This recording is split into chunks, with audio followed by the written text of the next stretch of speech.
Olá, aqui é o Eric e esse é o vídeo de número 2 da nossa minissérie Decisões que Separam Pessoas Comuns de Pessoas Extraordinárias.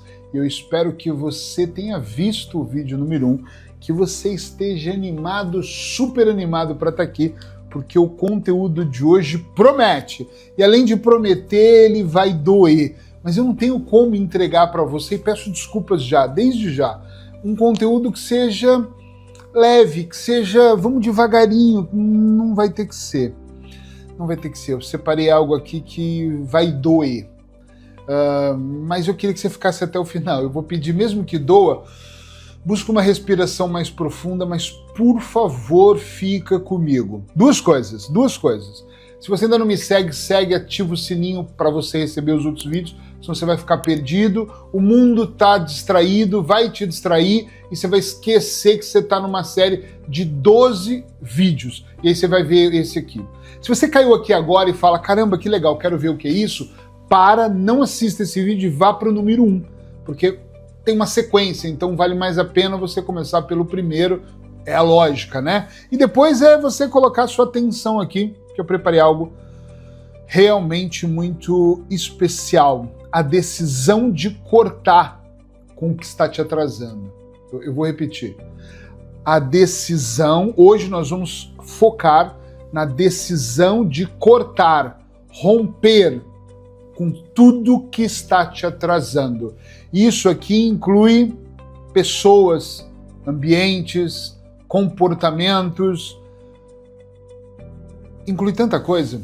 Vamos lá.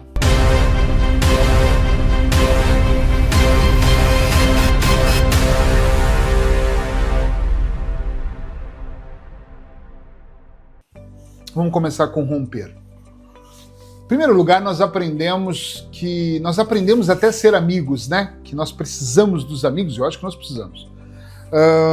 Mas nós vamos frequentando lugares, nós vamos sentando em mesas, e quando eu falo sentar em mesas, é de repente em grupos de network, em cursos que nós vamos, na mesa da família mesmo, para o almoço de domingo, na mesa do bar para beber os copos com os amigos, nós vamos sentando em mesas, nós vamos nos conectando com pessoas, nós vamos emprestando os nossos ouvidos para pessoas que de repente está na hora de romper o laço. Está na hora de você romper, e eu sou um especialista, dentro das coisas que eu faço, em ajudar pessoas a largar vícios, principalmente o cigarro, o tabaco. E quando alguém me liga e fala assim, dá para parar aos poucos? Eu falo com outra pessoa, talvez, usando adesivo, medicação. Comigo não. Comigo é hipnose. Então é pum. É sentar, fazer avaliação. 1, parou de fumar. 2, reforço para não voltar. 3, reforço para não lembrar do tabaco. Acabou, vai viver sua vida. É assim. Pum. 3 sessões. Da mesma forma que eu faço parar de fumar dessa forma, eu aprendi que tem certos tipos de laços que tem que ser cortado ao externo, na raiz, obrigado, não dá mais. Em alguns casos eu já parei de atender o telefone e não dei satisfação, talvez fui meio moleque. Em outros casos eu simplesmente levantei da mesa e disse, obrigado, aqui não é para mim. E as pessoas, meu Deus, mas isso aqui é tão interessante. É interessante para todo mundo, mas não estou na mesa certa. Eu tenho alguma dificuldade, às vezes, para estar em mesas onde eu sou o cara que sei mais. Eu tenho mesas assim, que onde eu sou o que sei mais, e quem está ali do meu lado são os mentorados que sabem menos, mas estão pagando para aprender. É diferente o rolê, o jogo é outro. Mas quando eu estou sentado com pessoas que só eu sei, e não tem nenhum problema em você não saber, pelo amor de Deus, tá? Não leve isso para o outro lado. Mas eu vou aprender com quem? Aí eu sento em mesas que eu já paguei mentorias, que eu adoro fazer mentorias, eu como aluno. Eu já sentei em grupos de network onde eu olho e penso, eu sou o que mais entrega, eu sou o que mais movimenta, eu sou o que mais puxa as pessoas, eu sou o que mais leva as pessoas para outro nível, mas as pessoas não estão se conectando para fazer a mesma coisa comigo. Então eu me levanto e falo, obrigado. Tem pessoas que não saem desses grupos porque pagaram. E isso, fica aí. É caro, vai ficar mais caro ainda. Tem pessoas que compraram uma passagem aérea para determinado lugar, elas falam, eu não vou perder essa passagem aérea, e elas não percebem que elas não vão perder por dizer eu não vou nessa viagem, aí elas perdem a passagem aérea, elas perdem o valor do hotel, aí elas perdem tudo os outros que ela não tinha investido. Tá claro isso? O que eu quero dizer para você é que a decisão, ela tem que ser realmente forte e poderosa. Ah, mas Eric, se eu não quiser ir para um outro nível de uma vez, aí tá tudo bem, vai alimentando o mal ali nas relações, vai andando com pessoas que falam mal das outras, essas são incríveis, porque amanhã quando você virar as costas, o assunto é você. Pode ter certeza que é. Pode ter certeza. Quando eu resolvi mudar toda a minha vida, e eu não mudei, lembra do que eu falei no vídeo anterior? Eu estou no processo da mudança, eu estou alimentando ela, eu estou tirando coisas e colocando outras. Então, nesse processo, uma das primeiras coisas que eu comecei a fazer é quem não pode mais estar ao meu lado, quem eu não posso ficar mais retroalimentando. Se não tem vantagens, não vai servir. Se eu não posso fazer algo por essa pessoa, não vai servir. Porque tem que tomar cuidado com isso, porque eu posso falar dessa forma e você imaginar assim. Então você é um aproveitador, você só fica perto das pessoas que você pode de alguma forma tirar algo de bom? É verdade. Eu quero pessoas que eu possa tirar algo de bom. Mas eu quero pessoas que eu possa entregar algo de bom. Tem uma frase, uma situação na minha cabeça que eu falo para todas as pessoas em mentoria, e vou falar para vocês aqui agora, que é o meu rolê, a minha vida, o jeito que eu vivo é assim. Existe o golfe, sabe o jogo do golfe? Não importa se você entende as regras. É colocar a bolinha, olhar para onde você quer ir, pegar aquele taco e bater. Pá! E aí você vê a bolinha. Ah, caiu. Deu certo, vou lá e bater de novo. Tem gente que vive este jogo. O meu jogo é do tênis, é do pádel.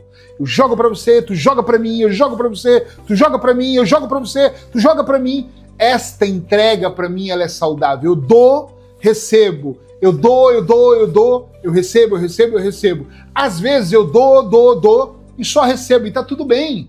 Às vezes eu bato mais forte e entrego mais. Em casos, tem mesas que eu sento, que eu dou e recebo de todos os lados.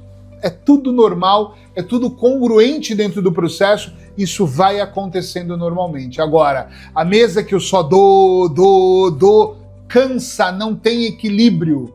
É igual numa relação, se você está numa relação de só você entrega, só você dá, só você faz, a relação ela fica capenga, ela fica desequilibrada. Minha mulher fala imensamente disso por causa da terapia sistêmica. Você não pode estar numa relação, em nenhuma relação, nem na familiar, onde você é a única pessoa que entrega. Se a outra pessoa não te dá nada. Se você só entrega para o filho, entrega, aí você fala que fardo ser pai, que fardo ser mãe. Claro, você entrega, e o filho...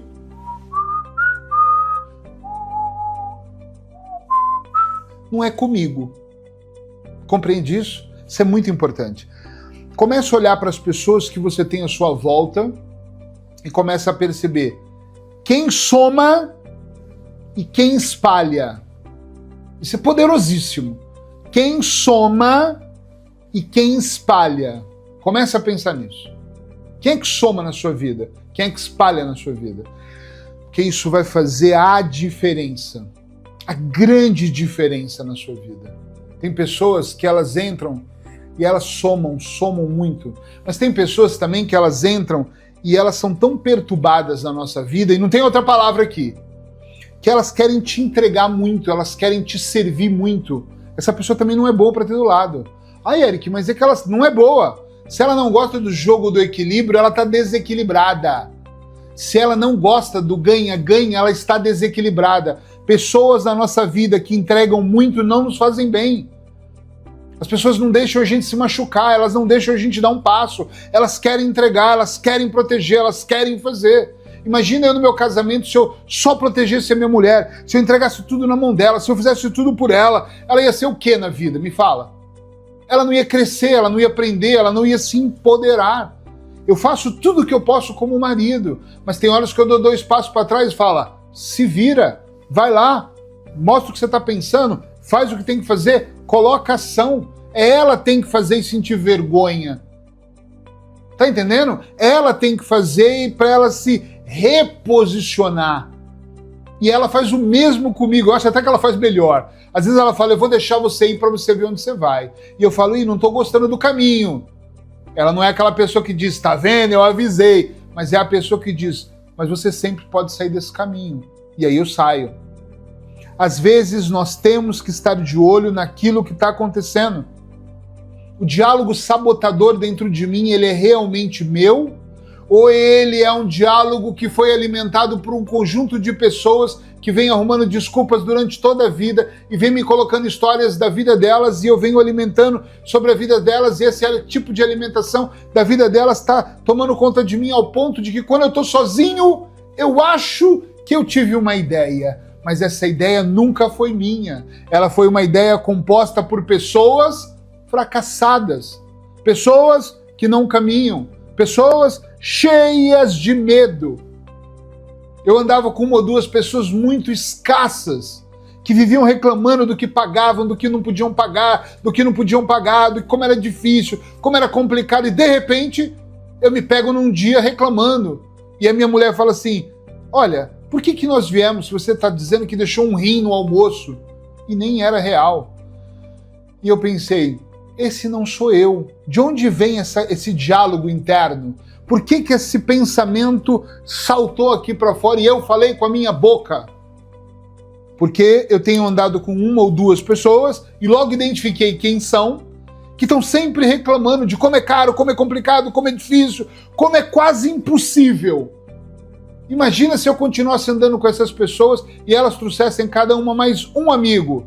Nós teríamos 4 pessoas falando de como é difícil, de como é ruim, de como é escasso, de como o dinheiro desapareceu e eu logo acharia que o dinheiro desapareceu. Eu logo não teria mais clientes e ia falar, cadê os meus clientes? Eles não estão me ligando. Claro, eu não entrei numa frequência de abundância, eu não permaneci na frequência de costume.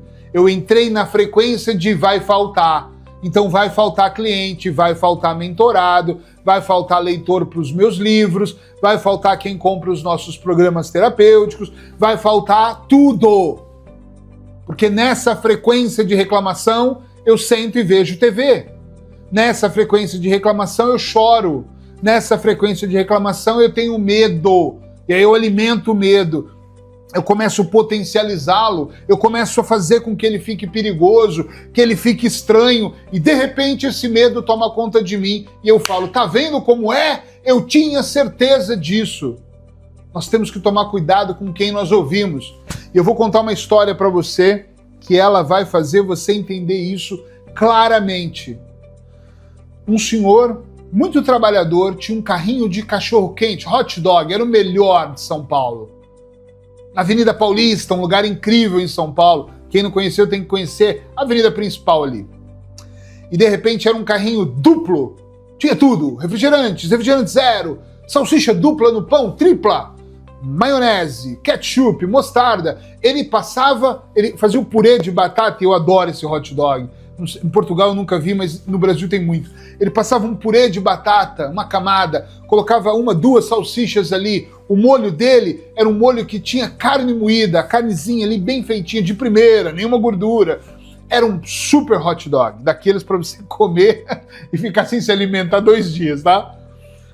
E ele tinha uma clientela incrível naqueles arranha-céus, descia dos prédios, executivos, secretárias, motoboys, todo mundo ia lá comer, todo mundo ia comer o hot dog dele.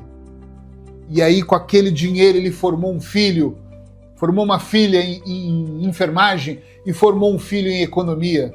Com o dinheiro do hot dog, a crença dele, vou entregar o meu melhor, sempre o meu melhor. Trabalhou muito, a certa idade.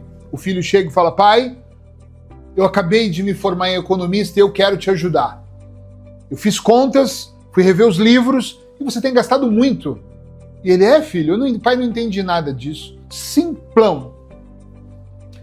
O rolê vai ser outro, pai. Nós vamos mudar a salsicha. Ô filho, mas essa salsicha é de alta qualidade, esquece, pai.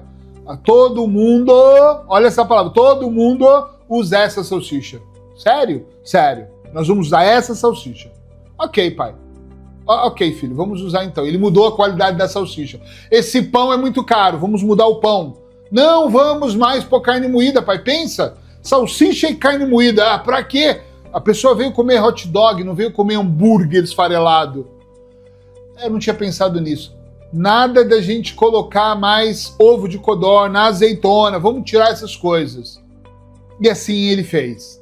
E no primeiro mês, o pai chegou em casa orgulhoso daquele filho e disse assim: filho, tu é extraordinário, que orgulho de ter trabalhado e pagado seus estudos. Olha para os números aqui, ó. Aumentou 76% o nosso lucro. E o filho, com aquela cara e o conhecimento totalmente, somente, unicamente da faculdade, diz: eu sei, eu sou economista. E o pai ficou feliz. Por quê? Porque naquele primeiro mês as pessoas não sabiam e continuaram comendo, achando que a qualidade era aquilo. E o filho usava uma palavra para o pai que era: cuidado, pai, a crise está aí, vai pegar a gente. A crise está aqui, vai pegar todos nós. O filho, economista, alimentando a mente do pai, que não sabia nada sobre crise e na sua simplicidade entregava, vendia, fazia, executava e assim fez uma enfermeira e um economista. Que lindo, né? Mas o filho, não acho que foi de má fé, continuou falando: pai, a crise, temos que reduzir a maionese. Pai, a crise, vamos colocar um pouquinho de água aqui na maionese para ela ficar mais diluída. Pai, a crise, vamos... Segundo mês ele falou: filho, temos algum problema. Nós tivemos 20% de lucro, perdemos aqui 56%.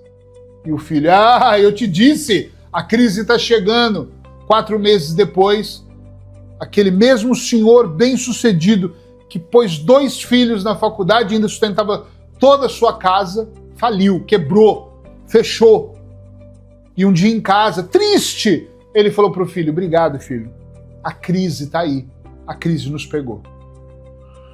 Essa história ela nos diz muito mais do que uma relação. Ela nos diz sobre nós prestarmos atenção quem nós precisamos ouvir. Mas era o filho, não interessa. Era economista, não interessa. O jogo que estava sendo jogado estava sendo ganho. Jogo que está sendo jogado até se mexe para melhorar, mas não se mexe nele todo.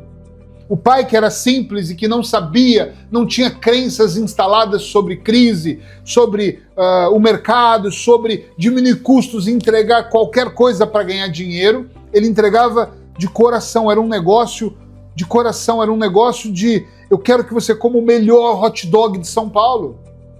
E o filho, com a intenção que teve, só falava da crise, trouxe fatos para o pai que o pai desconhecia e realmente ele atingiu o objetivo. Ele chegou em crise, ele quebrou, ele fechou. Mas vocês percebem que ele não fechou pela crise, ele criou a própria crise. É aqui que eu quero que você anote aí. Pega um papel e anota. Pausa o vídeo. Crise. Nós criamos as nossas crises.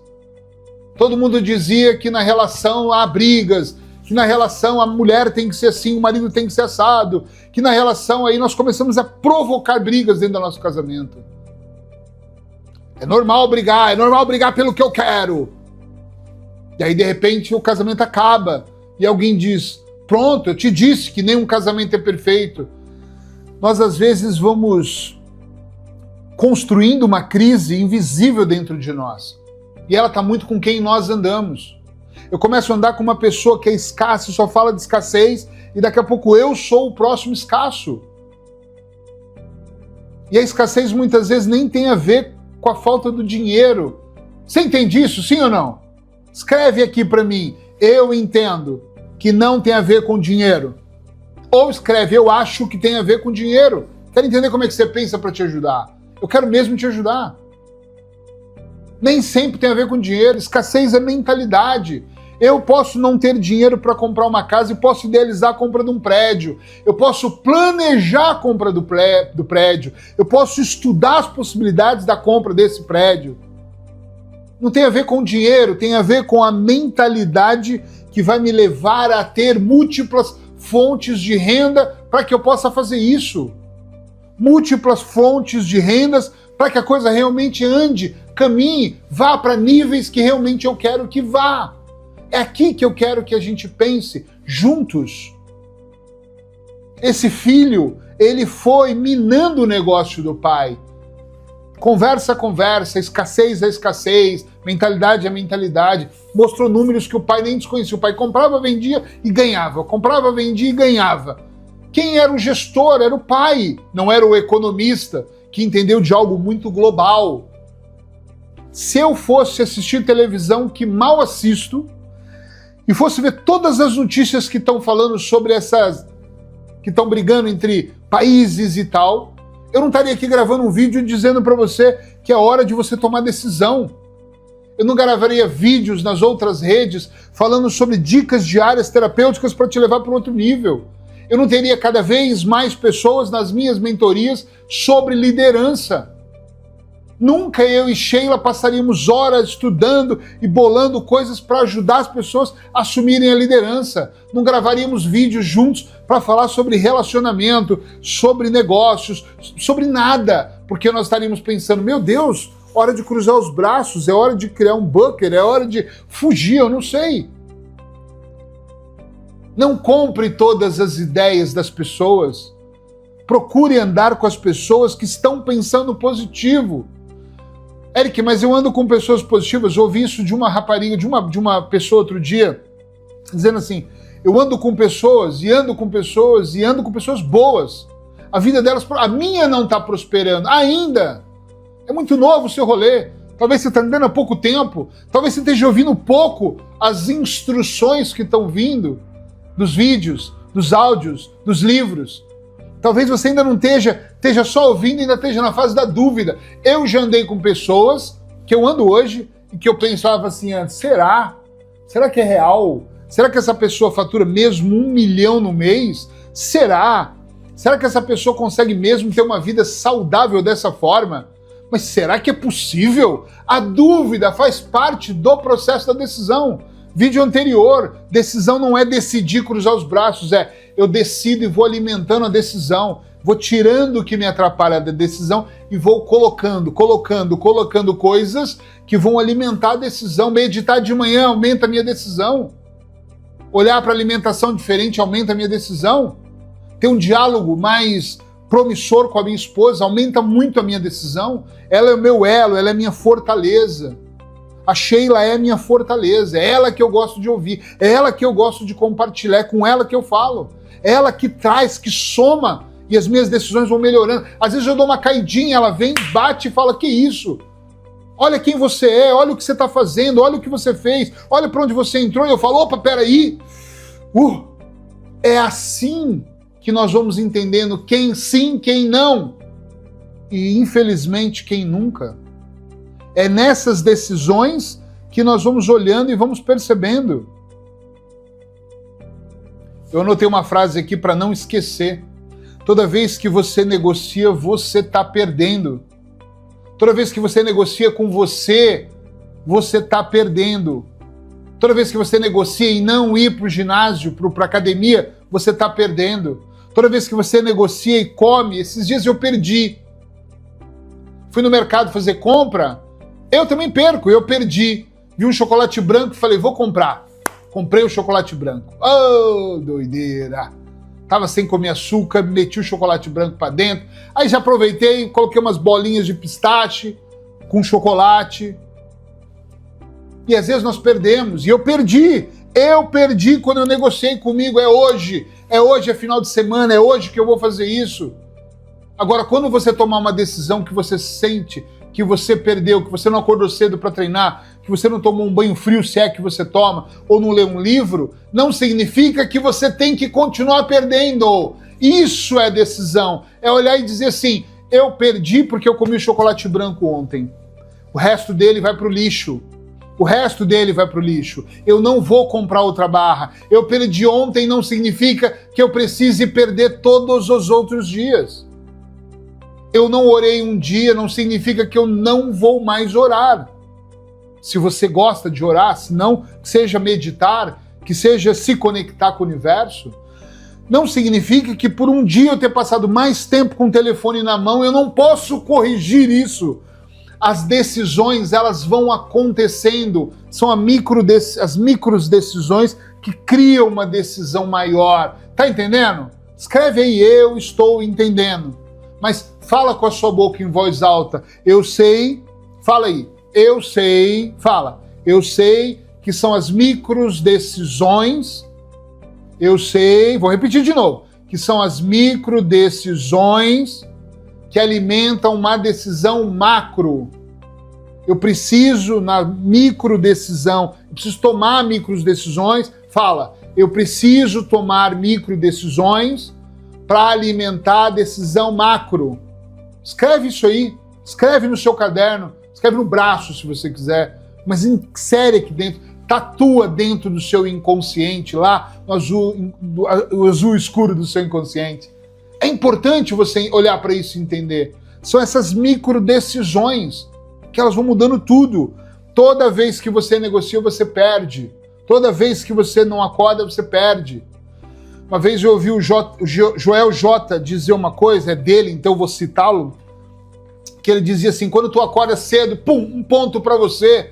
Quando tu toma um banho gelado, 2 pontos para você. Quando tu pega o livro e vai ler algumas páginas, 3 pontos para você. Aí tu começa a vida, toma um café, não põe açúcar, não põe adoçante, 4 pontos para você.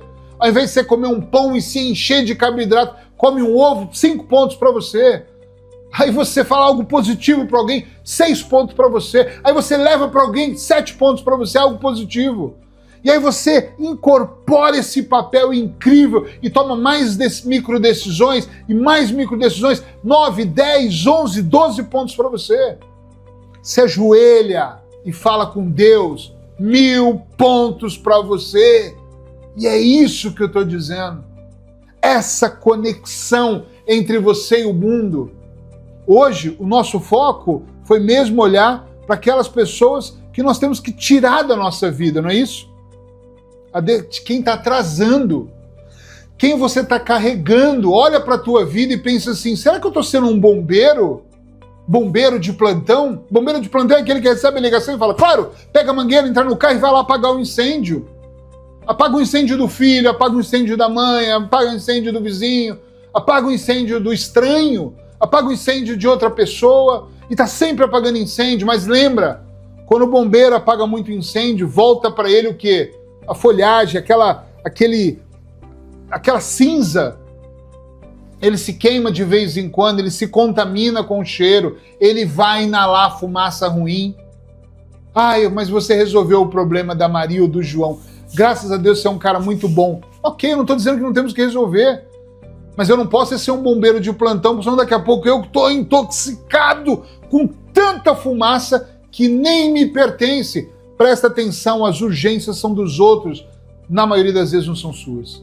A pessoa te liga e tá acontecendo um problema, tomei uma decisão errada, desculpa, a maior parte para mim não diz que tomou uma decisão errada, diz, pai, tô com um problema, vai acontecer tal coisa, e eu penso, decisão errada, preciso que você me ajude financeiramente, é o amigo, é o vizinho, é os familiares, mas e você? Quero saber sobre você. Quanto tempo você está cuidando de você? Quanto tempo você está olhando para você? Quais as decisões que são para você e não para todos que estão à sua volta? Me diz. Está na hora de levantar da mesa que não tem mais progresso. Eu não me importo com o que as pessoas vão pensar, então para de se importar. Que elas vão falar, você vai levantar. Eu estava num grupo de network, eu saí. Obrigado, não vou mais ficar. Meu Deus, mas você faz um sucesso aqui, eu não vou mais ficar. E alguém falou, outra pessoa comentou, o outro comentou. Vão comentar com você na mesa, vão comentar com você fora da mesa, isso é sobre pessoas. Vão comentar que você foi para A ou para B, vão comentar que você mudou. Meu Deus, você mudou. Eu morava em Aveiro, mudei para o Porto e tem pessoas que dizem, que incrível, que decisão ótima. E tem pessoas que falam, mas por que você saiu de uma cidade tão linda? É o filtro delas, não é o meu filtro. Estão entendendo, gente? Sim ou não? É você que tem que mudar. Ah, mas é que se eu mudasse então para o Brasil, por exemplo, ou se eu fosse para a Inglaterra, eu teria que vender os meus móveis, são só móveis. Ah, é que eu teria que deixar minha plantinha só a planta, compra outra. Você não veio aqui para acumular, você não veio aqui para ter coisas, desapega dessa merda. Você veio aqui para fazer acontecer, você veio aqui para jogar tênis, joga a bolinha, recebe a bolinha, joga a bolinha, você não está aqui para jogar golfe.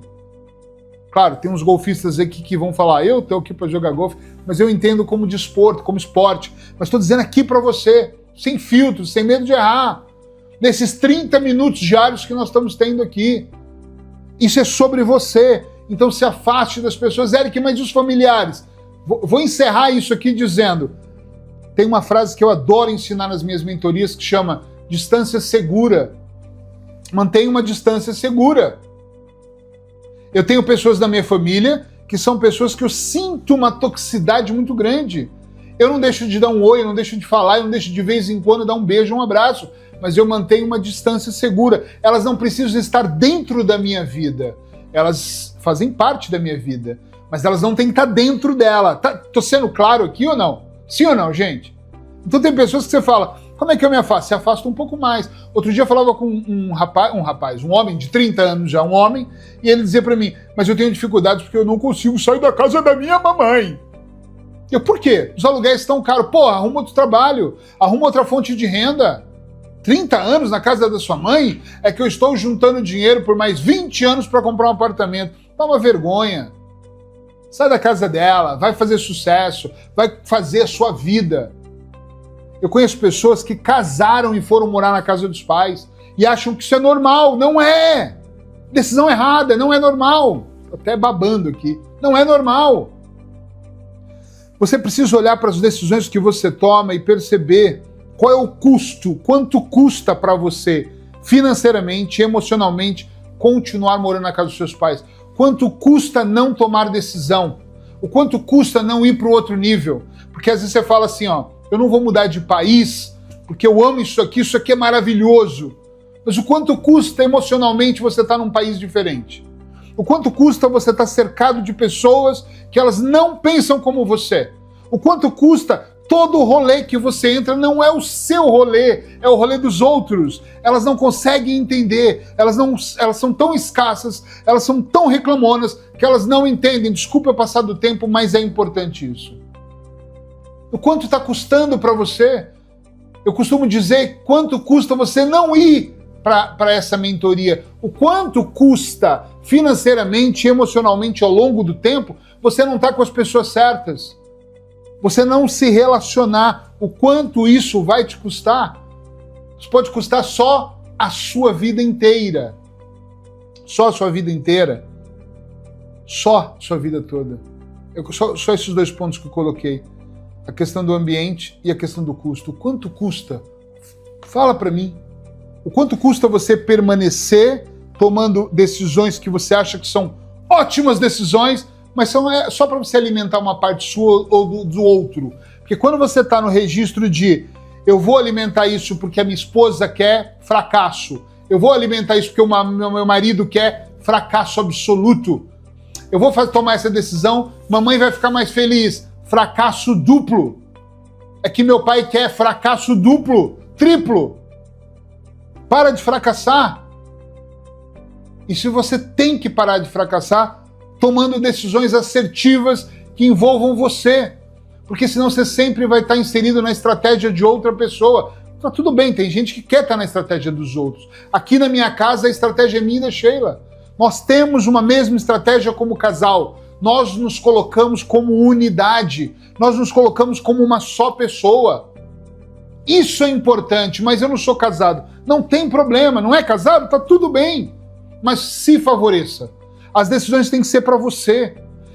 Olha o ambiente que você está e perceba, você consegue entregar o melhor do que você tem dentro desse ambiente? Você consegue ajudar de verdade as pessoas?